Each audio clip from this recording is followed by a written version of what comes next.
Hello दोस्तों, आप सभी का स्वागत है समसामयिक घटना चक्र के इस ऑनलाइन प्लेटफॉर्म पर। मैं मोहित आप सभी का हार्दिक स्वागत करता हूं आज अपने इस वीडियो में। और बहुत दिनों बाद एक बार फिर आपसे मुखातिब होने का मौका मिल रहा है। 28 मार्च 2026 के करंट अफेयर पे आज अपनी इस क्लास में लोग चर्चा करेंगे। पिछले 4-5 दिनों से मैं था अवकाश पर और जिस कारण से क्लास हुई नहीं थी, पुनः आज 2 अप्रैल 2026 से अपनी क्लास को कंटिन्यू करेंगे। तो इसका मतलब ये नहीं है कि 2 अप्रैल से स्टार्ट करें, 2 अप्रैल का जो छूटा हुआ है उसको कवर करते हुए चलेंगे। इसका पीडीएफ ऑलरेडी आपको ग्रुप में प्रोवाइड कर दिया गया है। ठीक है, ऑलरेडी आपके पास इसका ग्रुप मतलब जो पीडीएफ पे पहुंच चुका है।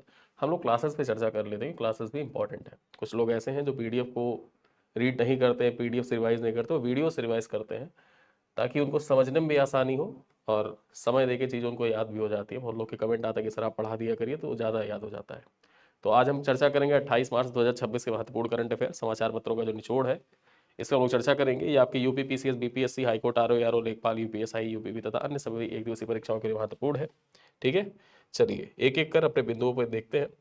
इस वीडियो में हम 28 मार्च को चर्चा करेंगे और जो हमारा अगला वीडियो आएगा उसमें हम लोग एक साथ 29, 30 और 31 मार्च के महत्वपूर्ण करंट अफेयर कवर करेंगे। इसके बाद एक वीडियो आएगा जिसमें हम लोग जो मार्च 2026 है इसका जो यूपी स्पेशल है, ठीक है, यूपी स्पेशल के जो करंट अफेयर है उन पे चर्चा करेंगे। और उसके बाद हम लोग अप्रैल महीना स्टार्ट करेंगे। उसके बाद जो अप्रैल महीना है इस पे आएंगे, इस पे चर्चा करना स्टार्ट करेंगे। साथ ही साथ आप लोगों की परीक्षाएं भी नज़दीक आ रही हैं, तो प्रयास किया जाएगा कि मार्च महीने से आपका जो रिवीजन है वो भी स्टार्ट हो जाए, जो आपके लोअर पीसीएस में भी काम आएगा और आपके हाईकोर्ट आरओ में भी काम आएगा, साथ ही साथ पीसीएस तथा स्वास्थ्य शिक्षा अधिकारी की परीक्षाओं में भी काम आएगा। ठीक है, चलिए स्टार्ट करते हैं। सबसे पहली खबर देखते हैं, नियुक्ति के दृष्टिकोण से इंपॉर्टेंट। यहाँ पर बात करें, डीएनपीए के नए चेयरपर्सन बने पुनीत गुप्ता। ठीक है, यहाँ पर बात कर लेते हैं 24 मार्च 2026 को टाइम्स इंटरनेट के चीफ ऑपरेटिंग ऑफिसर जो पुनीत गुप्ता है उनको डिजिटल न्यूज पब्लिशर एसोसिएशन जो डीएनपीए है, ठीक है, डीएनपीए का पूर्ण रूप क्या है, डिजिटल न्यूज पब्लिशर एसोसिएशन। ठीक है, तो इसका चेयरपर्सन बनाया गया है। परीक्षा में पूछ सकता है कि नियुक्तियों के दृष्टिकोण से इंपॉर्टेंट पॉइंट हो जाता है, आपके एग्जाम के लिए महत्वपूर्ण है। एग्जाम में डायरेक्टली पूछ सकता है कि डिजिटल न्यूज पब्लिशर एसोसिएशन का नया चेयरपर्सन या नया अध्यक्ष किसको नामित किया गया है, तो इनका नाम है पुनीत कुमार गुप्ता। ठीक है, इन्होंने किसका स्थान लिया है, तो यहाँ पर देखा जाए मरियम मोमेन मैथ्यू का उन्होंने स्थान लिया है। ठीक है, मरियम मैथ्यू का स्थान लिया है, जिनका कार्यकाल जो है ये 2 वर्ष का कार्यकाल था, ये पूर्ण हो चुका है। चर्चा करें पुनीत गुप्ता, इससे पहले यहाँ पर बात करें जो डीएनपीए है इसके उपाध्यक्ष के पद पर रह चुके हैं। यहाँ पर बात करें तो नई नेतृत्व संरचना में जो अनंत गोयनका है इनको उपाध्यक्ष बनाया गया है, अनंत गोयनका को उपाध्यक्ष, और वहीं पर जो ध्रुवा मुखर्जी थी इनको कोषाध्यक्ष बनाया गया है। यहाँ पर बात कर ले, डीएनपीए प्रमुख डिजिटल समाचार प्रकाशकों का प्रतिनिधित्व करता है और सरकार के साथ नीति संबंधी मुद्दों पर चर्चा भी करता है। यानी कि जो डीएनपीए है ये जो डिजिटल समाचार प्रकाशक होते हैं ना उनका प्रतिनिधित्व करता है और सरकार के साथ जो नीति संबंधी मुद्दे होते हैं उन पर चर्चा करता है। चलिए आगे देखते हैं। ओपन एआई ने किरण मणि को एशिया पैसिफिक का एमडी नियुक्त किया। ठीक है, यहां पर देखा जाए ओपन एआई जो कंपनी है, चैट जीपीटी की पेरेंट कंपनी है ओपन एआई, इसके द्वारा जो किरण मणि है, किरण मणि को एशिया पैसिफिक का एमडी बनाया गया है। याद रखिएगा, ओपन एआई के द्वारा किसे एशिया पैसिफिक का एमडी बनाया गया है, तो इनका नाम है किरण मणि, भारतीय मूल के व्यक्ति हैं। यहाँ पर चर्चा करते हैं तो 25 मार्च 2026 को ओपन एआई ने किरण मणि को एशिया पैसिफिक के मैनेजिंग डायरेक्टर के पद पर नियुक्त किया है। किरण मणि इससे पहले जियो स्टार जो रिलायंस डिज्नी ज्वाइंट वेंचर है जियो स्टार, इसके सीईओ भी रह चुके हैं। ठीक है, तो याद रखिएगा जियो स्टार के सीईओ रह चुके हैं किरण मणि और इनको अब बनाया गया ओपन एआई का एशिया पैसिफिक का मैनेजिंग डायरेक्टर। बात करें यहाँ पर उनके पास गूगल में एशिया पैसिफिक और जापान के लिए एंड्रॉइड तथा गूगल प्ले ऑपरेशंस का अनुभव है, साथ ही साथ माइक्रोसॉफ्ट तथा आईबीएम में भी कार्य कर चुके हैं। ओपन एआई का फोकस भारत, इंडोनेशिया और जापान जैसे उच्च वृद्धि बाजारों में विस्तार करना है अपना। आगे चर्चा करें, कर्नाटक ग्रामीण बैंक ने कर्नाटक ग्रामीण बैंक को self help group bank linkage में राष्ट्रीय पुरस्कार प्रदान किया गया है। ठीक है, यहां पर बात करते हैं, कर्नाटक ग्रामीण बैंक को 2024-25 के लिए self help group bank linkage में उत्कृष्ट प्रदर्शन के लिए राष्ट्रीय पुरस्कार नेशनल अवार्ड से सम्मानित किया गया। याद रखिएगा, परीक्षा में पूछ सकता है कौन से बैंक को सम्मानित किया गया है जो सेल्फ हेल्प ग्रुप लिंकेज में उत्कृष्ट प्रदर्शन करने के लिए निम्नलिखित में से किस बैंक को राष्ट्रीय पुरस्कार प्रदान किया गया है। ठीक है, त्रिपुरा ग्रामीण बैंक, कर्नाटक ग्रामीण बैंक, उत्तर प्रदेश ग्रामीण बैंक या पंजाब ग्रामीण बैंक, तो आपको वहां पर टिक करना होगा कर्नाटक ग्रामीण बैंक को। ठीक है, चलिए आगे देखते हैं। यहां पर देखा जाए, पुरस्कार हैदराबाद में आयोजित वित्तीय साक्षरता एवं क्षमता निर्माण पर राष्ट्रीय सम्मेलन के दौरान केंद्रीय मंत्री शिवराज सिंह चौहान के द्वारा प्रदान किया गया। यहां पर देखें तो बैंक ने 80,904 से अधिक सेल्फ हेल्प ग्रुप को लगभग 2,835 करोड़ रुपए का ऋण प्रदान किया है। विशेष ध्यान महिला समूहों पर रखा गया, जिससे ग्रामीण क्षेत्रों में आय सृजन, उद्यमिता तथा वित्तीय सशक्तिकरण को बढ़ावा मिला। यहां पर बात करें, यह पहल जो है दीनदयाल अंत्योदय योजना, नेशनल रूरल लाइवलीहुड मिशन, ठीक है, यहां पर जो DNRLM मिशन है उसके उद्देश्यों के अनुरूप भी कार्य करता है। ठीक है, चलिए आगे देखते हैं। अगला पॉइंट क्या है? अगला पॉइंट है ब्रिक्स CCI महिला सशक्तिकरण शिखर सम्मेलन 2026। ठीक है, यहां पर बात करते हैं BRICS CCI women empowerment summit का 6वां संस्करण कब आयोजित किया गया था? तो ये 21 से 23 मार्च 2026 के बीच में कहां पर? नई दिल्ली में इसका आयोजन किया गया था। ठीक है, इसका थीम क्या था? यहां पर थीम आप देख सकते हैं, women in innovation, science, leadership, innovation और एंटरप्रेन्योरशिप। ठीक है, इंस्पायरिंग चेंज, शेपिंग टुमारो, ये इसका थीम था। इसी थीम पर देखा जाए ब्रिक्स CCI महिला सशक्तिकरण सम्मेलन 2026 का आयोजन किया गया था। यहां पर बात कर ले, आयोजन BRICS CCI women empowerment vertical के द्वारा ब्रिक्स वुमेन बिजनेस अलायंस के सहयोग से किया गया था। ये जो आयोजन किया गया था, इसका आयोजन दो संस्थाओं के द्वारा मिलकर किया गया था, ब्रिक्स वुमेन बिजनेस अलायंस, साथ ही साथ में BRICS CCI women empowerment vertical के द्वारा इसका आयोजन किया गया था। देखा जाए तो इस दौरान जो मीनाक्षी लेखी हैं, उनके द्वारा मिशन शक्ति SAT का अनावरण किया गया। मिशन शक्ति SAT का अनावरण किया गया। साथ ही साथ एक पॉइंट यह भी याद रखिएगा कि जो वरिष्ठ अभिनेत्री हैं शबाना आजमी, ठीक है, इनको टेलीविजन लिविंग लेजेंड से सम्मानित भी किया गया। याद रखिएगा, 50 वर्षों के उत्कृष्ट योगदान के लिए। आगे बात करते हैं 35वां सरस्वती सम्मान। आपके एग्जाम के दृष्टिकोण से मोस्ट इंपॉर्टेंट पॉइंट, यहां पर बात करते हैं प्रख्यात बंगाली लेखक, यहां पर बात करते हैं राम कुमार मुखोपाध्याय, राम कुमार मुखोपाध्याय। ठीक है, देखा जाए तो उनके उपन्यास हारा पार्वती कथा के लिए 35वां सरस्वती सम्मान 2025 प्रदान किया जाएगा। यहां पर बात कर ले, यह सम्मान बंगाली साहित्य के लिए एक महत्वपूर्ण उपलब्धि मानी जा रही है। याद रखना, किताब का नाम जरूर याद रखना, किस लेखन के लिए, किस उपन्यास के लिए दिया गया है सरस्वती सम्मान, ये आपको जरूर याद रखना है। ठीक है, और राम कुमार का नाम याद रखिएगा, पश्चिम बंगाल के प्रख्यात लेखक है। आगे देखें, सरस्वती सम्मान की स्थापना 1991 में KK बिरला फाउंडेशन के द्वारा की गई थी। यह भारत के सर्वोच्च साहित्यिक सम्मानों में से एक है, जो पिछले 10 वर्षों में प्रकाशित संविधान की 8वीं अनुसूची की 22 भाषाओं में उत्कृष्ट कृति के लिए प्रदान किया जाता है। पुरस्कार में 15 लाख रुपए की राशि और एक प्रशस्ति पत्र तथा एक स्मृति चिन्ह भी प्रदान किया जाता है। ठीक है, तो ये तो हो गया स्टैटिक पॉइंट जो आपको याद रखना है सरस्वती सम्मान से। अब 2 पॉइंट यहाँ पर, किसको दिया गया, कौन सा संस्करण था या कौन सा सम्मान था, और किस उपन्यास के लिए दिया गया है, ये तीनों पॉइंट आपको याद रखना है। ठीक है, चलिए आगे देखते हैं। अग्निकुल कॉस्मोस ने दुनिया का पहला पूर्ण 3D प्रिंटेड एग्नाइट बूस्टर इंजन सफलतापूर्वक परीक्षण किया है। ठीक है, यहां पर बात कर लेते हैं। अग्निकुल कॉस्मोस ने चेन्नई तमिलनाडु स्थित अग्निकुल लॉन्चपैड से एग्नाइट रॉकेट इंजन का सफलतापूर्वक परीक्षण किया है। यह दुनिया का पहला पूर्ण 3D प्रिंटेड बूस्टर इंजन है, जो भारत के निजी अंतरिक्ष क्षेत्र के लिए बड़ी उपलब्धि मानी जा रही है। परीक्षण में लगभग 1 मीटर लंबे इंजन का सफल प्रदर्शन भी किया गया। यहां पर देखा जाए इसका उद्देश्य क्या है, तो उद्देश्य इंजन के प्रदर्शन क्षमता, संरचनात्मक मजबूती तथा प्रणोदन क्षमता को परखना था। यहां पर बात करें, इस सफलता से 3D प्रिंटिंग तकनीकी में भारत की उन्नत क्षमता प्रदर्शित हुई। साथ ही साथ यह उपलब्धि लॉन्च तैयारी, लागत दक्षता, तेज संचालन और देखा जाए जो तेज संचालन है, साथ साथ तकनीकी को बढ़ावा देने में सहायक भी होगा। ठीक है, आगे चर्चा करते हैं गोरखपुर में सॉफ्टवेयर टेक्नोलॉजी पार्क का उद्घाटन। यहां पर बात करें 26 मार्च 2026 को गोरखपुर उत्तर प्रदेश में software technology park of India यानी कि STPI के अंतर्गत सॉफ्टवेयर टेक्नोलॉजी पार्क का उद्घाटन किया गया है। ठीक है, कहां पर, उत्तर प्रदेश के किस जिले में सॉफ्टवेयर टेक्नोलॉजी पार्क का उद्घाटन किया गया है, तो गोरखपुर जिले में किया गया है। यहां पर बात करें उद्घाटन किसके द्वारा किया गया, तो योगी आदित्यनाथ के द्वारा उद्घाटन किया गया है। साथ ही साथ ये पार्क गोरखपुर औद्योगिक विकास प्राधिकरण क्षेत्र में स्थापित किया गया है, यानी कि जो गीडा है, गीडा क्षेत्र में इसकी स्थापना की गई है। उद्देश्य क्या है इसका? उद्देश्य स्टार्टअप्स, एमएसएमई तथा आईटी कंपनियों को आधुनिक प्लेटफॉर्म और इंफ्रास्ट्रक्चर उपलब्ध कराना है। साथ ही साथ यहाँ पर देखा जाए सुविधाओं की बात कर ले तो इंक्यूबेशन सेंटर होगा, नेटवर्क ऑपरेशन सेंटर होगा, एडिटोरियम होगा तथा कॉन्फ्रेंस हॉल यहाँ पर बनाया जाएगा। ठीक है, और ये परियोजना उत्तर प्रदेश को आईटी हब बनाने तथा रोजगार सृजन को बढ़ावा देने में सहायक भी होगी।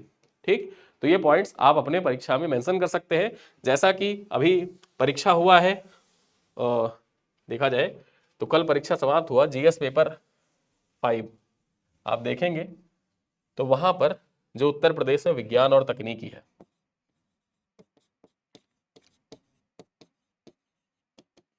ठीक, डायरेक्टली सवाल आपसे पूछ लिया जाता है। पेपर तो आपने देखा होगा, नहीं देखा होगा तो एक बार पेपर आप जरूर देखिएगा, पेपर 5-6 का यूपी स्पेशल का जो पेपर है वो आपकी सफलताओं में 4 चांद लगाने वाले पेपर है। अच्छा परफॉर्म किया पेपर 5-6 में, सिलेक्शन पक्का है। ठीक है, चलिए आगे देखते हैं।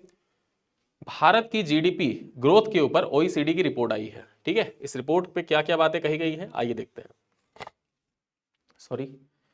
Organisation for economic cooperation and development यानी कि ओईसीडी जो है, इसने अंतरिम इकोनॉमिक आउटलुक में भारत की जीडीपी वृद्धि दर 2025-26 के लिए 7.6% बताई है, और साथ ही साथ 2026-27 के लिए कितना 6.1% और 2027-28 के लिए 6.4% आकी है। यानी कि 3 सालों का आंकड़ा यहाँ पर दिया गया। 25-26 में कितना रहने का अनुमान है? 7.6%। परीक्षा में आपसे डायरेक्टली पूछा जाएगा कि ओईसीडी की रिपोर्ट के अनुसार, ओईसीडी के अंतरिम इकोनॉमिक जो एंटरिम इकोनॉमिक आउटलुक है उसके अनुसार भारत की जीडीपी ग्रोथ रेट 2026-27 में रहने का अनुमान है। 4 ऑप्शन रहेगा परसेंटेज, आप याद रखिएगा। 26-27 में 6.1%, 27-28 में 6.4%, साथ ही साथ यहाँ पर देखिए 25-26 में यानी कि जो 2025-26 है उस दौरान कितना रहेगा 7.6%। ठीक है, इस अनुमान के अनुसार भारत दुनिया की सबसे तेजी से बढ़ती प्रमुख अर्थव्यवस्था बना रहेगा। साथ ही साथ रिपोर्ट में पश्चिम एशिया संघर्ष के कारण ऊर्जा कीमतों में वृद्धि तथा आपूर्ति बाधाओं को वैश्विक अर्थव्यवस्था के लिए चुनौती भी बताया गया है। इससे मुद्रास्फीति, लागत वृद्धि तथा मांग पर दबाव पड़ेगा। साथ ही साथ यहाँ पर देखा जाए चीन की वृद्धि दर 2025 में 5% से घटकर 2026 में 4.4% और 2027 में देखा जाए 4.3% रहने का अनुमान व्यक्त किया गया है। ठीक है, साथ ही साथ यहाँ पर बात करें वैश्विक जीडीपी वृद्धि 2026 में कितना रहने का अनुमान व्यक्त किया गया है? 2026 में यहाँ पर बात करें 2.9% और 2027 में देखा जाए 3% रहने का अनुमान ओईसीडी के द्वारा व्यक्त किया गया है। तो ये है आपका जो आर्थिक परिदृश्य है, आर्थिक परिदृश्य से संबंधित महत्वपूर्ण डाटा है, आपके एग्जाम के दृष्टिकोण से महत्वपूर्ण है। चलिए आगे देखते हैं। हरीश राणा देश के पहले इच्छा मृत्यु याचिकाकर्ता का निधन हो गया। कब हुआ? 24 मार्च 2026 को। ठीक है, हरीश राणा जो एम्स नई दिल्ली में भर्ती थे, इनका निधन हो गया। वो 31 वर्ष के थे और पिछले 13 वर्षों से देखा जाए तो कोमा में थे और लाइफ सपोर्ट सिस्टम पे जीवित थे। 11 मार्च 2026 को सुप्रीम कोर्ट ऑफ इंडिया ने उन्हें पैसिव यूथनेसिया यानी कि इच्छा मृत्यु जो है उसकी अनुमति प्रदान की। उसके बाद जो इनका लाइफ सपोर्ट सिस्टम था एम्स के द्वारा हटाया गया और उसके कारण देखा जाए 24 मार्च 2026 को इनका निधन हो गया। ठीक है, ये फैसला जो था अनुच्छेद 21 जीवन व गरिमा का अधिकार के तहत सम्मान के साथ मरने के अधिकार पर आधारित था। जो पैसिव यूथनेसिया का जो डिसीजन दिया गया था सुप्रीम कोर्ट के द्वारा वो सम्मान के साथ मरने के अधिकार पर आधारित था अनुच्छेद 21 के अंतर्गत। यहाँ पर बात करें सुनवाई किसके द्वारा की गई थी? जो जज थे वो कौन थे? तो जस्टिस जेवी पारदीवाला, साथ ही साथ यहाँ पर बात करें जस्टिस केवी विश्वनाथन। इन दो लोगों की पीठ थी। इन्हीं दो लोगों की जो खंडपीठ थी उसी के द्वारा फैसला दिया गया था। याद रखिएगा, जज का नाम जरूर याद रखना, एग्जाम के दृष्टिकोण से महत्वपूर्ण है। ठीक है, कोर्ट ने एम्स में जो पैरेलेटिव केयर होता है, ठीक है, पैरेलेटिव केयर का मतलब क्या होता है? पैरेलेटिव केयर का मतलब वही होता है कि जैसे कोई व्यक्ति है उसको जैसे लकवा मार जाता है तो पाइप लगा देते हैं, ठीक, फिर उसके बाद यहाँ पर पाइप लगा देते हैं या मुंह से पाइप डाल दिया, नाक से पाइप डाल दिया और पाइप के माध्यम से खाना खिलाया पिलाया जाता है। ठीक है, वो होता है पैरेलेटिव केयर। तो पैरेलेटिव केयर में भर्ती करने के यहाँ पर देखा जाए जो पैरेलेटिव केयर होता है इसको जब हटा दिया जाता है तो उसके बाद फिर व्यक्ति का धीरे धीरे करके निधन हो जाता है। ठीक है, देखा जाए तो ये भारत का पहला मामला था जिसमें सुप्रीम कोर्ट ने सीधे निष्क्रिय इच्छा मृत्यु की अनुमति प्रदान की है। ठीक है, निष्क्रिय इच्छा मृत्यु की अनुमति सुप्रीम कोर्ट के द्वारा प्रदान की गई। इस दृष्टिकोण से यह पॉइंट इंपॉर्टेंट हो जाता है। आगे बात करते हैं स्तुति प्रधान के बारे में। जो स्तुति प्रधान है ये वर्ल्ड यूथ पार्लियामेंट में भारत का प्रतिनिधित्व करेंगे। ठीक है, याद रखिएगा, परीक्षा में पूछ सकता है वर्ल्ड यूथ पार्लियामेंट में भारत का प्रतिनिधित्व किसके द्वारा किया जाएगा? स्तुति प्रधान के द्वारा किया जाएगा। 25 मार्च 2026 को सिक्किम की युवा नेता स्तुति प्रधान को वर्ल्ड यूथ पार्लियामेंट का प्रतिनिधि नियुक्त किया गया है। यहाँ पर बात करें वर्ल्ड यूथ पार्लियामेंट जो होता है एक अंतरराष्ट्रीय मंच है जहां युवा नेता वैश्विक मुद्दों पर चर्चा करते हैं। देखा जाए इसमें दक्षिण कोरिया, यूएई, कुवैत, चाड, थाईलैंड, यमन सहित कई देशों के युवा जो है वो पार्टिसिपेट करेंगे। स्तुति प्रधान एक कानून की छात्रा है तथा विकसित भारत युवा संसद 2025 में राज्य स्तरीय विजेता भी रही हैं। ठीक है, सिक्किम से आती हैं। उन्होंने राष्ट्रीय युवा संसद नई दिल्ली में सिक्किम का प्रतिनिधित्व भी किया था। साथ ही साथ बात करें तो ये मंच जल संरक्षण, नीति निर्माण, वैश्विक सहयोग जैसे मुद्दों पर युवाओं को जोड़ता भी है एक साथ। याद रखिएगा, वर्ल्ड यूथ पार्लियामेंट में भारत का प्रतिनिधित्व कौन करेगा? स्तुति प्रधान करेंगे। चलिए आगे देखते हैं। शनि ग्रह बना मून किंग। ठीक है, यहां पर बात कर लेते हैं। जो शनि ग्रह है वापस से मून किंग बन गया है और इसे 11 नए चंद्रमाओं की खोज की गई है। कितने? 11 नए चंद्रमाओं की खोज की गई है। चर्चा करें तो ताइवान के वैज्ञानिकों ने शनि के 4 और 11 नए चंद्रमाओं की खोज की है। चारों ओर देखा जाए शनि के 4 और 11 नए चंद्रमाओं की खोज की गई है। अब जो शनि है इसके कुल ग्रहों की संख्या कितनी हो गई है? 285 हो गई है। ठीक है, जिससे वह सबसे अधिक चंद्रमा वाला ग्रह बन गया है। यहां पर बात करें, साथ ही बृहस्पति के भी 4 नए चंद्रमा खोजे गए हैं। यहां पर जो शनि है, शनि के कितने? शनि के 11 और बृहस्पति के कितने? बृहस्पति के 4 नए चंद्रमा खोजे गए हैं, यानी कि उपग्रह खोजे गए हैं। और जिससे उपग्रहों की संख्या कितनी हो गई है? 101 हो गई है बृहस्पति के। ठीक है, ये नए जो चंद्रमा है ये अनियमित उपग्रह है, अर्थात छोटे उपग्रह है। जैसे इनकी जो आकार है, इनका आकार छोटा है, लगभग 3 किलोमीटर के आसपास इनका आकार है, बहुत दूर दूर है और विस्तृत कक्षाओं वाले हैं, यानी कि इनकी कक्षाएं जो है बहुत विस्तृत है। ठीक है, साथ ही साथ कुछ अन्य पॉइंट जान लेते हैं। जो यूरेनस है, यूरेनस के कितने उपग्रह है? 28 है। नेपच्यून के 16 है। मंगल के देखा जाए 2 है। पृथ्वी के 1 है। कौन? चंद्रमा। साथ ही साथ जो बुध और शुक्र है इनके पास कोई भी अपना चंद्रमा नहीं है। ठीक है, तो ये है देखा जाए जो कुछ महत्वपूर्ण पॉइंट। और चलते चलते अंत में अपने अंतिम बिंदु पे चर्चा करें सराह मुल्लाली के बारे में। जो सराह मुल्लाली हैं इनके बारे में चर्चा करें। ये इंग्लैंड की चर्च में पहली महिला आर्च बिशप ऑफ कैंटरबरी बनी है। 25 मार्च 2026 को सराह मुल्लाली को आर्च बिशप ऑफ कैंटरबरी पद इन्होंने संभाला है। और वे देखा जाए 114 वर्षों के इतिहास में, सॉरी 1400 वर्षों के इतिहास में, 1400 वर्षों के इतिहास में पहली महिला है जिन्हें यह पद मिला है। ठीक, तो आपको याद रखना है कि इंग्लैंड चर्च की पहली महिला आर्च बिशप ऑफ कैंटरबरी कौन बनी है? सराह मुल्लाली, ये नाम याद रखिएगा। और 1400 सालों में पहली कोई महिला है जिनको यह पद मिला है। यहां पर बात करें, समारोह कैंटरबरी कैथेड्रल में आयोजित हुआ जिसमें प्रिंस विलियम, कैथरीन और पीएम जो कीर स्टारमर है वो सम्मिलित हुए थे। यहां पर बात कर लें, वे एंग्लिकन कम्युनिटी जिसकी आबादी देखा जाए दुनिया भर में लगभग 85 मिलियन सदस्य इसके हैं। ठीक है, उनकी आध्यात्मिक प्रमुख बनी है सराह मुल्लाली। ठीक है, इससे पहले वे लंदन की बिशप 2018 कर रही थी और साथ ही साथ जो NHS है नर्स ऑफिसर के तौर पर इन्होंने काम किया है 1999 से 2004 तक। ठीक, चलिए अब यहां पर चलते चलते अंत में कुछ सवाल है जिनको उत्तर आप कमेंट बॉक्स में दीजिएगा। पहला सवाल क्या है? जो एग्नाइट बूस्टर इंजन के संदर्भ में निम्नलिखित में से कौन सा कथन सही है? पहला कथन कह रहा है कि यह आंशिक रूप से 3D प्रिंटेड इंजन है। दूसरा कह रहा है इसका परीक्षण इसरो के द्वारा किया गया है। तीसरा कह रहा है यह दुनिया का पहला पूर्ण 3D प्रिंटेड बूस्टर इंजन है। और चौथा कह रहा है यह केवल सैन्य उपयोग के लिए विकसित किया गया है। अब इसमें से कौन सा ऑप्शन सही है यह आपको कमेंट करके बताना है। दूसरा सवाल क्या कह रहा है कि गोरखपुर में स्थापित सॉफ्टवेयर टेक्नोलॉजी पार्क के संदर्भ में कौन सा कथन सही है? पहला कह रहा है कि यह केवल सरकारी कार्यालयों के लिए है। दूसरा कह रहा है इसमें केवल विदेशी कंपनियों की अनुमति होगी। तीसरा कह रहा है कि गीडा क्षेत्र में स्थापित किया गया है। और चौथा है कि इनमें कोई इंफ्रास्ट्रक्चर सुविधा उपलब्ध नहीं होगी। अब आपको बताना है कौन सा कथन यहाँ पर सही है। तीसरा कह रहा है कथन कि मतलब तीसरा सवाल है OECD के एंट्रीम इकोनॉमिक आउटलुक रिपोर्ट के अनुसार निम्नलिखित में से कौन सा कथन सही है? भारत की GDP वृद्धि दर घटकर 3% रहने का अनुमान व्यक्त किया गया है। दूसरा कथन कह रहा है भारत सबसे धीमी गति से बढ़ने वाली अर्थव्यवस्था है। तीसरा कह रहा है भारत दुनिया की सबसे तेजी से बढ़ती प्रमुख अर्थव्यवस्था बना रहेगा। और चौथा कह रहा है चीन की वृद्धि दर भारत से अधिक रहने का अनुमान व्यक्त किया गया है। अब आपको बताना है यहाँ पर कौन सा कथन सही है। क्वेश्चन नंबर चौथा देखिए क्या है? हरीश राणा मामले के संदर्भ में निम्नलिखित में से कौन सा कथन सही है? पहला कथन, उन्हें सक्रिय इच्छा मृत्यु की अनुमति प्रदान की गई है। दूसरा कथन कह रहा है कि यह निर्णय अनुच्छेद 19 के तहत लिया गया है। तीसरा कथन कह रहा है कि सुप्रीम कोर्ट ने पैसिव यूथनेसिया की अनुमति प्रदान की है। और चौथा कथन कह रहा है यह मामला हाईकोर्ट के द्वारा तय किया गया है। अब यहाँ पर कौन सा सही है कमेंट करके बताइए। अंतिम सवाल है, शनि ग्रह के संदर्भ में हालिया खोजों के अनुसार कौन सा कथन सही है? शनि के पास 100 से कम चंद्रमा है। शनि अब सबसे अधिक चंद्रमाओं वाला ग्रह बन गया है। बृहस्पति के पास शनि से अधिक चंद्रमा है और पृथ्वी के पास 2 चंद्रमा है। ठीक है, अब आपको बताना है यहाँ पर कौन सा कथन सही है। ठीक, तो इस प्रकार जो हमारा आज का वीडियो है यानी कि 28 मार्च का वीडियो, ठीक 28 मार्च का वीडियो। ये वीडियो होता है समाप्त, और इस वीडियो के तुरंत बाद आपको 29, 30 और 31 मार्च का वीडियो थोड़ी देर बाद आपको प्राप्त हो जाएगा। ठीक, तो इन्हीं सब बातों के साथ इस वीडियो को करते हैं समाप्त। मिलते हैं अगली क्लास में, तब तक के लिए धन्यवाद।